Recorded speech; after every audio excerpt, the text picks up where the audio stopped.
Picture a world torn asunder by greed and ambition, where the ancient allure of magic dances an elegy with the cold steel of industry. Imagine a tapestry of characters, each a vibrant thread: heroes and villains, kings and thieves, warriors and mages. Their fates intertwined in an intricate ballet of emotion, redemption, and purpose.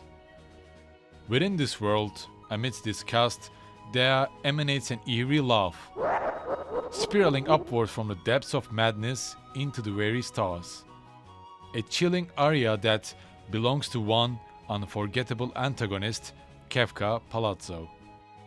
Final Fantasy VI stands bold, celebrated by critics and players alike for its fusion of innovative gameplay, groundbreaking narrative, and unforgettable characters. If JRPGs were a theater, then Final Fantasy VI would take the center stage as an opera piece. I'm Arcadenaut here, and today we will venture through the captivating world of Final Fantasy VI, delve into its compelling narrative, paying particular attention to the hallmark villain Kefka Palazzo, and talk about how Final Fantasy VI stands as a timeless masterpiece, a narrative that plays out like the most beautiful, tragic, yet hopeful opera ever staged in the realm of gaming.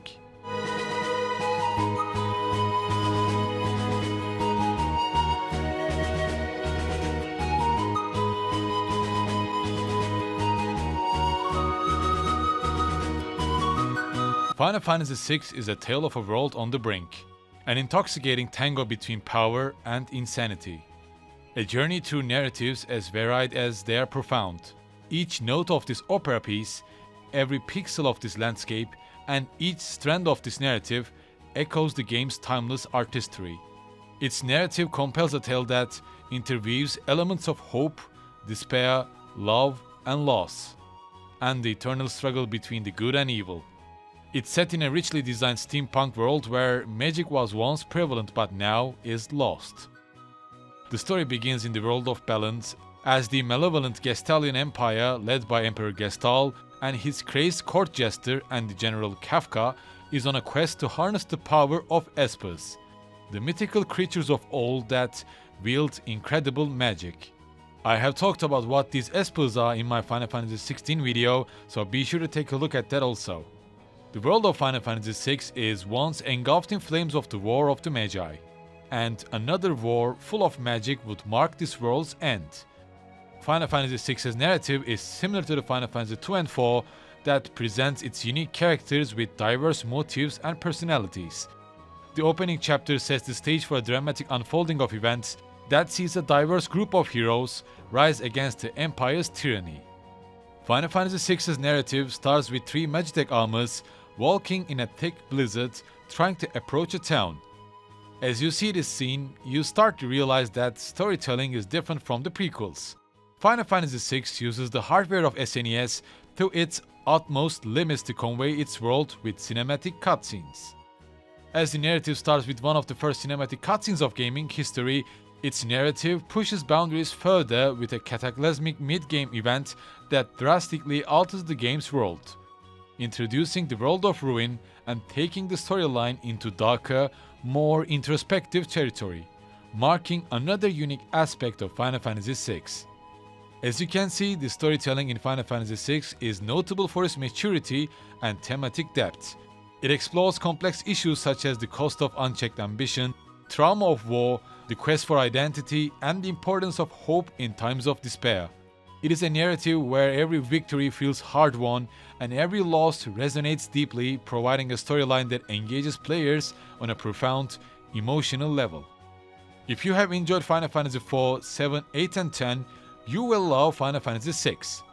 However, when classic Final Fantasy experiences are considered, Final Fantasy VI does not focus on its crystals, nor any player-created characters just like we had in the first Final Fantasy and the third. It feels linear, it's one of the most accessible classic Final Fantasy experiences, and possibly one of the most remarkable ones.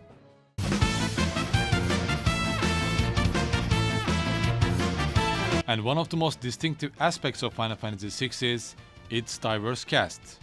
Final Fantasy VI notably departs from the tradition of having a singular protagonist and instead focuses on an expansive lineup of characters, each with their own unique backstories, motivations, and character arcs. At first, our protagonist appears as Tara Branford, a mysterious young woman with latent magical abilities who is forced to serve the Empire. Her journey of self-discovery forms one of the central threads of the narrative as she tries to understand the concept of love and her place in the world, as she is a child of a human and an Esper. Tara's design, with her signature green hair and red outfit, makes her instantly recognizable among other Final Fantasy protagonists as well. And also her character arc from a manipulated tool of the Empire to a free woman discovering her identity and purpose symbolizes the struggle against oppression and the power of self-determination. Her connection with the Espers adds a personal stake to the Empire's ambitions, making her integral to main storyline. This concept of coexisting between humans and Espers is often delved deeper, as we see one of the strongest Espers, Odin, being in love with a human queen, but their love is possibly hidden due to Odin's nature. And soon after we meet with Terra, Locke Cole appears, a treasure hunter with a heart of gold, carries the burden of a tragic past that leads him to protect Terra against her pursuers while trying to help her regain her lost memories. Locke's design, complete with his bandana and adventurous gear, embodies his roguish charm and resourcefulness.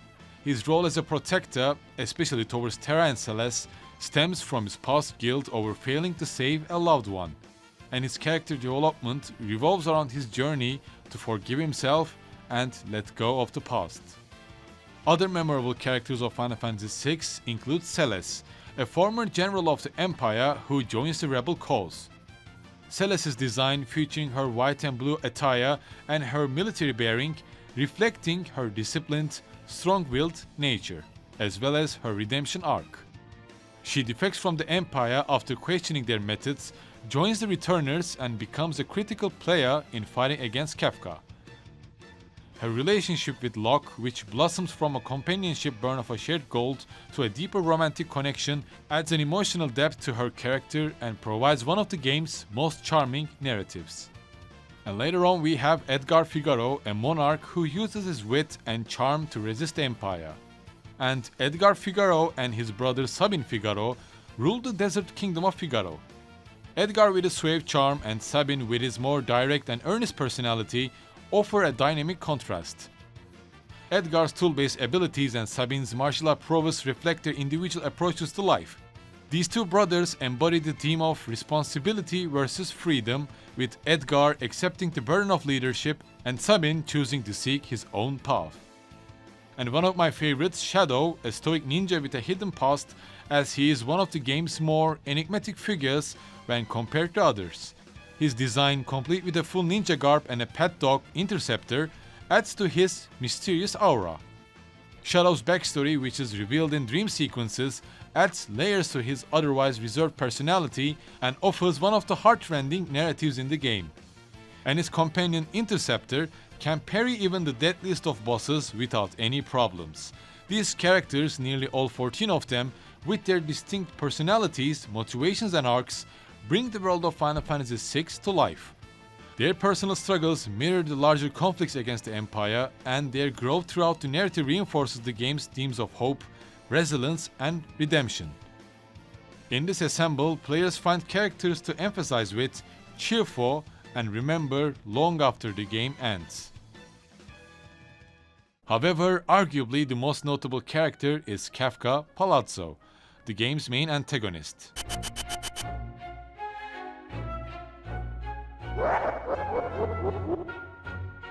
Kefka's unhinged nature and megalomaniac ambitions, combined with his nihilistic worldview, make him one of the most memorable villains in the history of video games, that might rival Sephiroth even. The laughter and the madness he brings starkly contrast with the stoic villains of previous entries, adding a layer of unpredictability and dread to the narrative, making Kefka's design and purpose a fundamental to Final Fantasy VI's world building.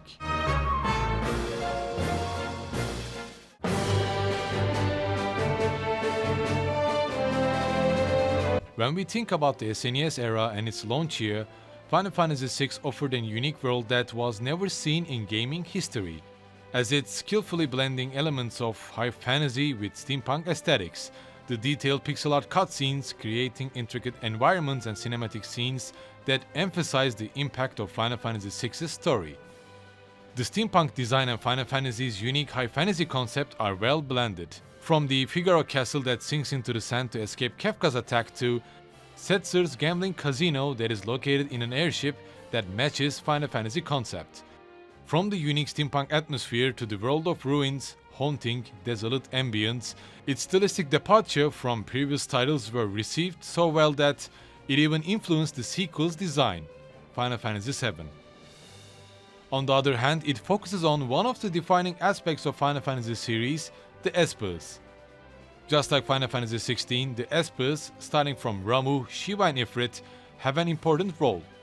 These Espers have sealed themselves in their own realm to prevent Emperor Gestal from obtaining their power. The grimdark tone of Final Fantasy VI shows itself when Terra and her companions reach the Magitech research facility of the Empire, where we see Kefka siphoning the powers of different Espers in a factory-like industrial area and then throwing them aside when he is done. We see hundreds of skeletons piled up where we find Ifrit and Shiva's weak bodies. We have seen Final Fantasy villains like Golbez of Final Fantasy IV and the Emperor of Final Fantasy II slaughtering innocents, but it is these skeletons that delivers the impact. Last but not least, Final Fantasy VI is heavily inspired by Star Wars. From Wedge and Biggs that appeared as Luke Skywalker's Red Squadron wingman in Star Wars Episode 4 A New Hope to Rebel Force the Returners trying to fight against the Empire. And the fastest ship that Setzer's love interest used to pilot, the Falcon. Although their designs do not match at all, I would say Kefka Palazzo will be a contrasting version of Darth Vader. You know, something will go wrong when Kefka appears as his wicked yet silly soundtrack plays. As an example, like Kefka poisons the river around Doma to kill all the residents and the family of Xian.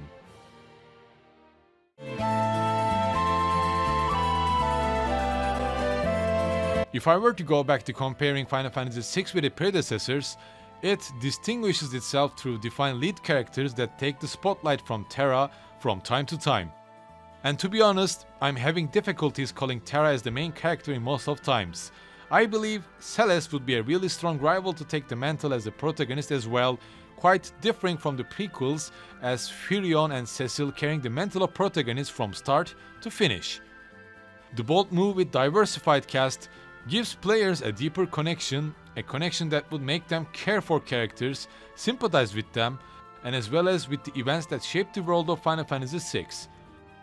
On the other hand, Final Fantasy VI does not have any job systems, as each character have their own unique moves and its character development system relies on learning different kinds of magics from the Espers.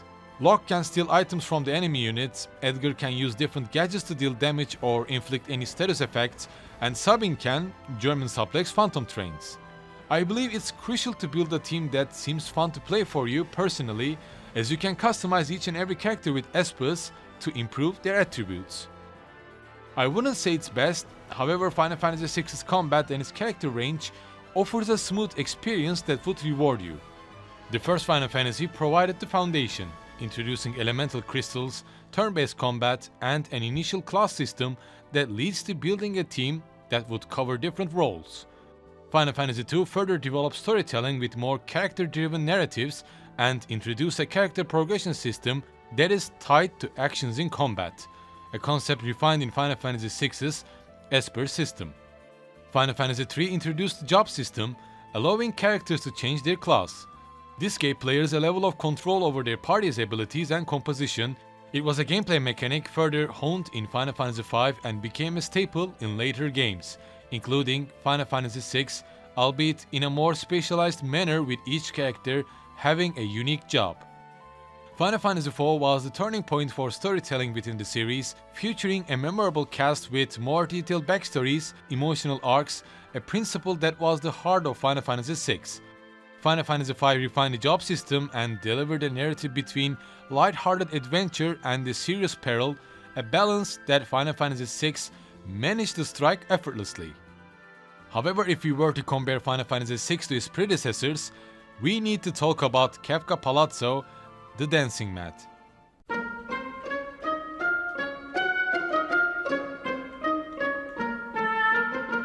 His love, his design, his wicked beliefs, his twisted ambition what makes Kefka so remarkable.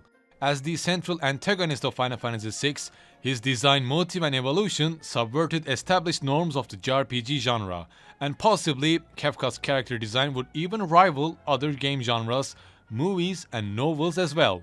His design, both visually and character-wise, is a stark departure from the more traditional stoic villains of previous Final Fantasy titles. His appearance, donned in a jester's outfit with a painted face, mirrors his volatile and chaotic nature. This visual representation immediately signals to players that Kefka is not a typical antagonist. He is whimsical, unpredictable and irreverent, laughing like a maniac at the most inappropriate moments and reveling in the chaos and destruction he himself orchestrates, all while his impish yet entertaining soundtrack plays, supporting the narrative of Kefka from the start to finish.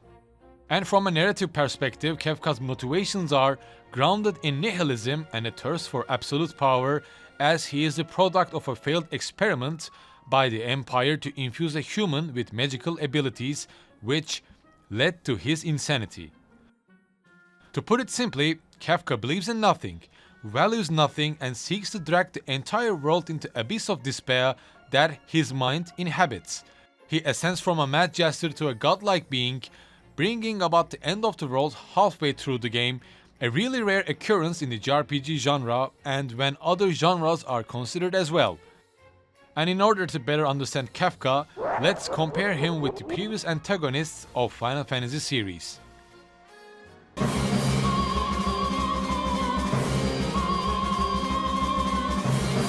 Prior to Kefka, each Final Fantasy antagonist brought something unique to their respective narratives, yet none had the same infectial combination of madness and power that Kefka embodied.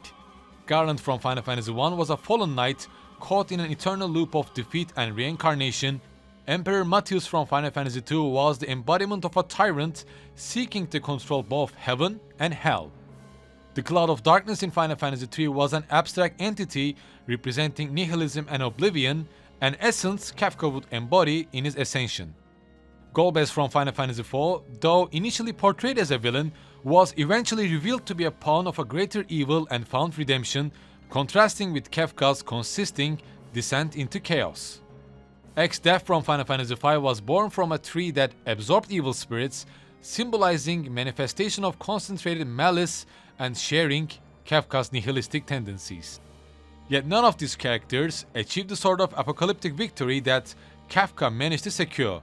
His success in reshaping the world of Final Fantasy VI in his image was an unexpected event in the series and solidified his place as one of the gaming's most memorable villains. His nihilistic victory over the protagonist side led him to become a god.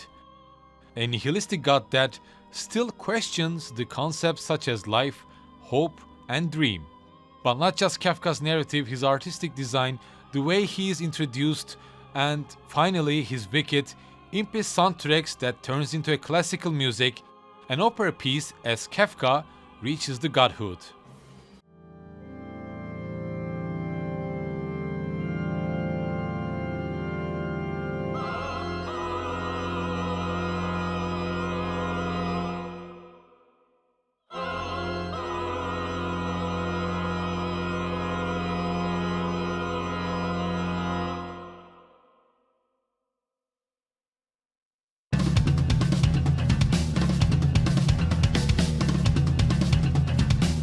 The final boss fight against Kefka is as memorable and innovative as the character himself. As the protagonists reach the Kefka's tower in the world of ruin, they must ascend to face Kefka at the pinnacle of everything. A design choice directly inspired by Dante's Inferno. Just as Dante ascended through the circles of hell in his Divine Comedy, player must fight their way through the multiple stages before reaching Kefka at the pinnacle. Each tier of the tower represents a different aspect of life and philosophy, from the bottom, where we see figures entwined in a representation of the cycle of life and death, to the top, where Kefka, having cast aside his clownish guise, ascends to godhood and hurls down divine judgment while laughing as usual. I think the fight against Kefka is an epic confrontation, not just against a villain but against nihilism itself. It is a battle for hope, a statement against the futility and despair that Kefka represents. This poignant symbolism, combined with Nobuo Uematsu's haunting, dancing mad score, elevates this final showdown to one of the most profound experiences in gaming history, creating an unforgettable villain who embodies the chaos and despair. And even today, Kefka's laughter echoes the halls of Final Fantasy universe, marking it as a memorable villain, a milestone for the future experiences.